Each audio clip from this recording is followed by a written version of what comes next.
Hey ladies, welcome to episode 60. On this episode, I am pulling back the curtain, taking you behind the scenes, and sharing some really personal and wonderful and business and all the things.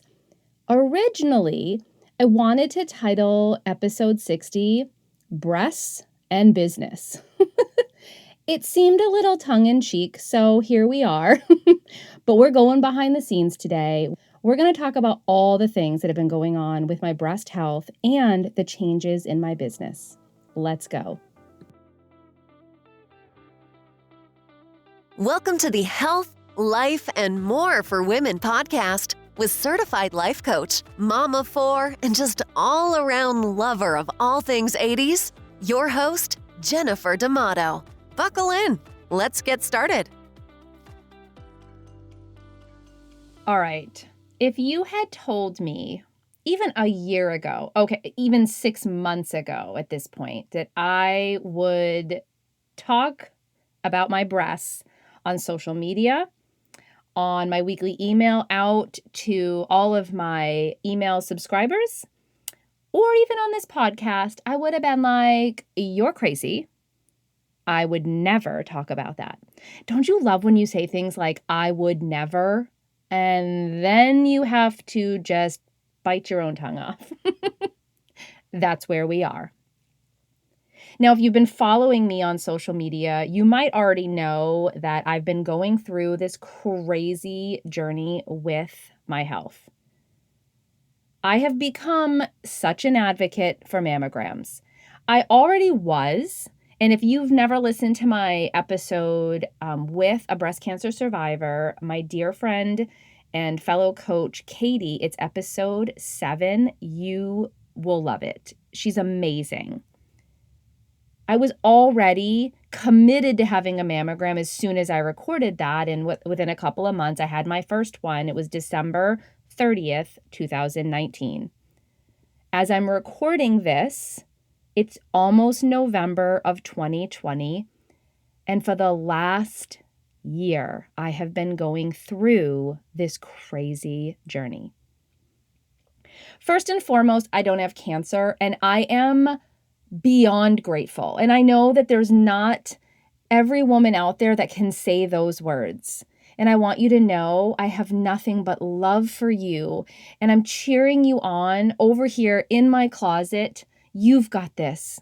I am always mindful of the fact that I'm fortunate not to have cancer. So, what do I have? Well, I know when I shared this on social media, a lot of people messaged me like, I've never heard of that. I went and Googled that. It's called atypical ductal hyperplasia. Yeah, I was like, what the hell is that? I had no idea. I had my first mammogram. I had a follow-up mammogram. I had an ultrasound. And they said, hey, listen, this is what we're seeing on this calcification. We need to go look further. We want to do a biopsy. So at the beginning of 2020, I had my first biopsy, and they found this atypical ductal hyperplasia. This is precancerous. This is stuff that left untreated could potentially turn into cancer. Listen, the way I look at it, it's garbage that does not belong there. So I made a really empowered decision. They wanted me to have more biopsies. I said, no, not right now. What I'm going to do is bring a breast surgeon into this discussion. So I found the best of the best and ended up with a double biopsy after that anyway. I trusted her judgment. It's why I wanted another set of eyes on my scans. Now, let me just be clear. The reason I advocate for getting those mammograms is because this is undetectable by just doing a self-examination. I have no lump. I don't have this mass inside of me. So with that being said, I had a double biopsy. There's more atypical ductal hyperplasia, and I'm having breast surgery December 2020. I even met with a plastic surgeon. I'm telling you, if you told me this a year ago that this all would be happening, I never would have believed it. But here we are. I have met with one of the top breast plastic surgeons. She will be partnering with my breast surgeon, and the ladies are getting sliced, diced, and rearranged. I was given the option to have a double mastectomy, and right now, the best choice for me is not to do that. I spent 2 weeks sitting on that decision. I talked to my dear friend who is a cancer survivor and has had a double mastectomy. I talked to my best friend who has been a nurse for 20 years. I talked to my husband. I talked to my surgeon, and I talked to the plastic surgeon. I prayed about this decision, and I feel so good that I'm making the best decision right now for my health by not having the double mastectomy. Now, the surgery I'm having in December of 2020 will actually make a double mastectomy quick and easy if I ever need one. I jokingly said to my friends and family, because of this surgery, I will no longer be able to be a breast model. I know, we're all very sad about this. I'm going to have scars up the yin yang. Like I said, sliced, diced. We don't even know how uniform things will look, and I'm just letting go of this dream. Okay, it was never a dream, but I have to laugh. I have to find ways to just release the stress that's literally been on my body and in my body this entire year. You know, we've talked about COVID-19 and we've talked about lockdowns, and this whole time this has been going on behind the scenes, this is what's been going on for me. I've had to make some changes in my life. I've had to make some adjustments. I've also had to clear my thoughts on a continual basis. I've had to meet with a life coach. I've had to sit down and do the work on myself so that I could still show up here on the podcast. I could still show up for my clients. I could still show up for my husband, for my family. I didn't want to let everything go. I didn't want to put everything else on the back burner while taking care of my health. I could not advocate more for having a life coach, for having someone who helps you work through those thoughts. I'm so grateful. So the second part of this title was business. And I felt like I need to address this a little bit clearer because I've gotten some great questions about the changes people have seen in the last year in my business.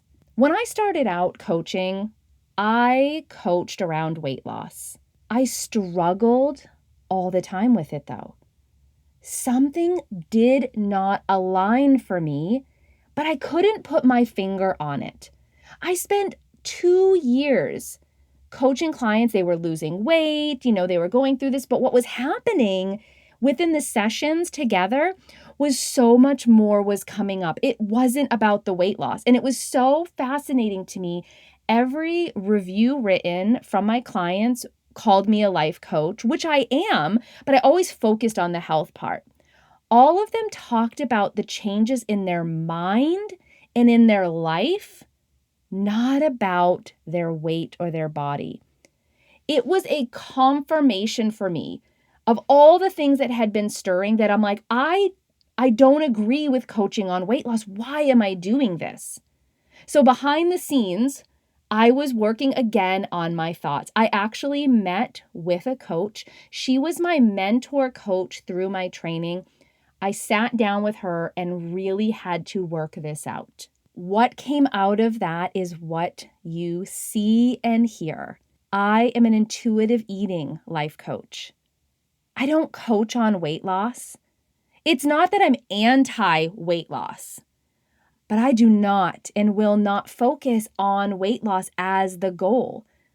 The goal is the ultimate form of self-care, which is honoring and respecting your body, what you put in it, how you feel about yourself when you are eating, how you feel physically after a meal.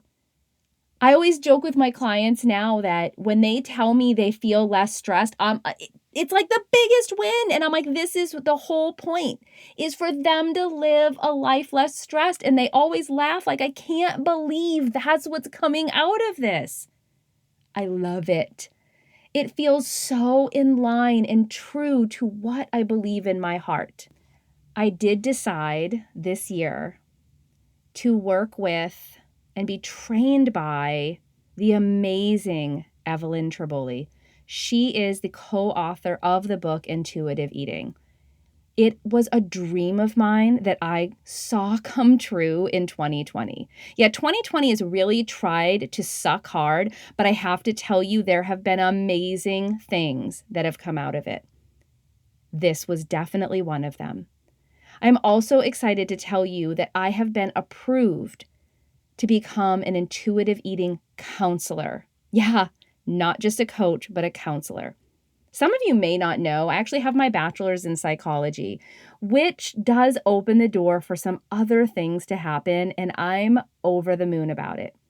As I shared with Evelyn and her team, I'm having this surgery, so I'm going to step into that piece of the training after that's done.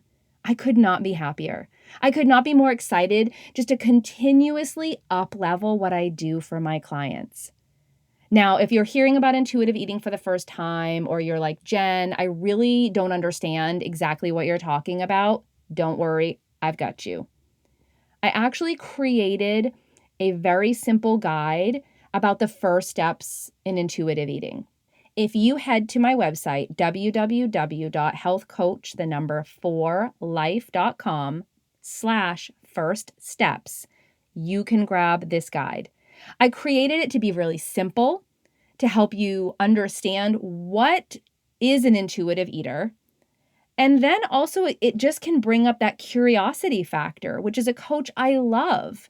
What comes up for you when you read these things? I'll be sure to link that in the show notes as well, but you can grab it right now on my website. So with all of this being said, I want to let you know that for the month of December, I'm only doing consultations. I'm only meeting with those who are interested in intuitive eating, who are interested in working together, but I'm not starting those clients until January. Ladies, we need to make our health a priority, not just our physical health, but our mental and emotional health. And that's exactly how I'm ending this crazy, crazy year. I actively chose to put this surgery at the end of the year.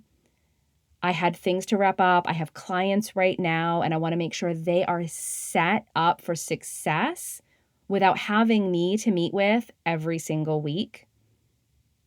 But I also wanted to go into the new year, January 2021, with all of this behind me.